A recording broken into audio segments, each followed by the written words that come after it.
Compuestos carbonílicos, aldehídos y cetonas. Aldehídos poseen una fórmula general de un radical, carbono, hidrógeno y oxígeno y siempre son terminales. Las cetonas tienen una fórmula general de 2 radicales. Los grupos radicales pueden ser alifáticos o aromáticos, un carbono y un oxígeno. Las cetonas nunca son terminales. Nomenclatura de aldehídos. La elección de la cadena principal. Se elige la cadena más larga que tenga el grupo aldehído. El carbono que tiene el grupo aldehído es el carbono 1 y no va a hacer falta nombrarlo. Se sustituye la O del hidrocarburo por la terminación al, como en este caso. Si hay 2 grupos aldehídos, la terminación va a ser dial, como en el segundo ejemplo. Cuando el grupo aldehído es la cadena principal y está unido a un sistema cíclico, se le agrega la terminación carbaldehído al nombre del ciclo. Los derivados de ácidos pueden nombrarse cambiando la terminación por aldehído y se elimina la palabra ácido, como en el benzaldehído. Cuando es sustituyente se nombra con el prefijo formil, como en este ejemplo. El grupo aldehído tiene preferencia sobre alcoholes y sobre insaturaciones. Nomenclatura de las cetonas.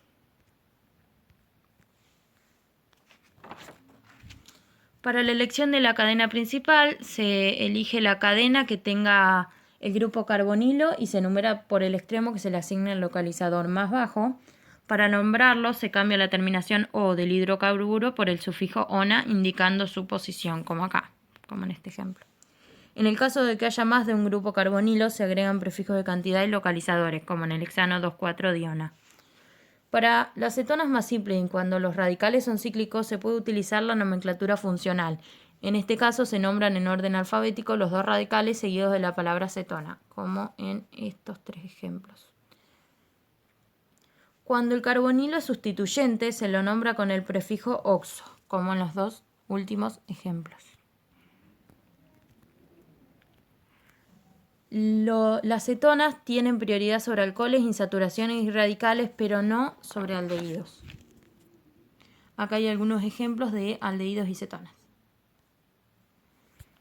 En cuanto a las propiedades físicas y de enlace en las cetonas y aldehídos, la estructura electrónica del doble enlace entre el carbono y el oxígeno tiene un enlace sigma y el otro pi. El enlace sigma se forma entre los orbitales atómicos híbridos sp2, uno del carbono y el otro del oxígeno. El orbital pi es el que se forma por el solapamiento de los 2 orbitales p que están ubicados paralelamente y no sufren hibridación. La mayor electronegatividad del oxígeno provoca una polarización del doble enlace entre el carbono y oxígeno que marca reactividad. Bueno, la polaridad del doble enlace entre el carbono y el oxígeno disminuye cuando hay sustituyentes electronegativos en el carbono. Bueno, acá están los ángulos y las distancias entre los enlaces. Estos ángulos y distancias son compatibles con una hibridación sp2 de los átomos que forman el doble enlace entre el carbono y el oxígeno. Bueno, estos son los ángulos 121, 114 y 125 y las distancias. Bueno, la forma resonante con separación de cargas explica la deficiencia electrónica que el carbono tiene en un doble enlace. Después también en las cetonas y en los aldehídos, el carbono sería el electrófilo, amante de electrones, y el oxígeno sería el nucleófilo. Bueno, en cuanto a la temperatura de ebullición en las cetonas y aldehídos, debido a la polaridad del grupo carbonilo, los compuestos carbonílicos presentan altos valores del momento bipolar. Bueno, el punto de ebullición de aldehídos y cetonas es mayor que el de hidrocarburo o de ésteres de peso molar análogo. Bueno, ahí están los ejemplos. Está la acetona y el propanal, que es una acetona y un aldehído, y sus puntos de ebullición son más altos que los de metoxietano y el de butano, que son, el butano es un alcano y el metoxietano es un éter. Bueno, después los puntos de ebullición de los aldehídos y cetonas son menores que los de alcoholes y aminas, ya que estos no forman puente de hidrógeno entre sus moléculas.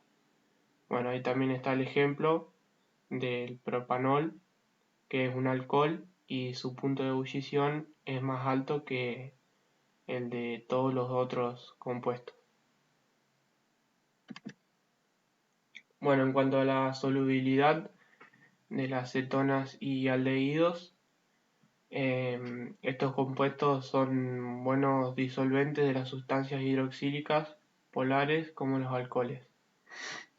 El par de electrones libres del oxígeno del grupo carbonilo que tienen las cetonas y los aldehídos puede formar enlaces de hidrógeno con el hidroxilo de un alcohol o con NH.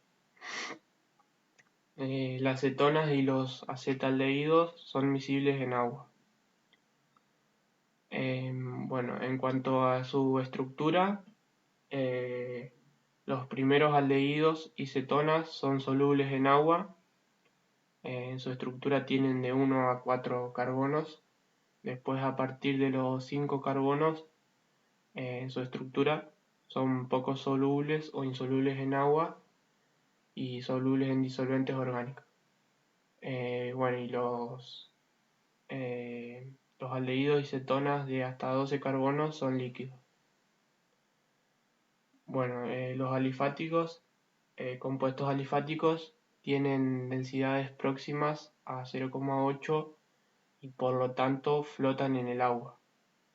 Después, la ciclohexanona tiene densidad próxima a 1 y los compuestos aromáticos ligeramente más alta que el agua. Sería densidad más alta que la del agua. Bueno, la mayoría de las cetonas y aldehídos tienen olores penetrantes y desagradables, pero cuando estos son de bajo peso molecular y al contrario, cuando los aldehídos cetonas tienen alto peso molecular, son utilizados para ciertos perfumes.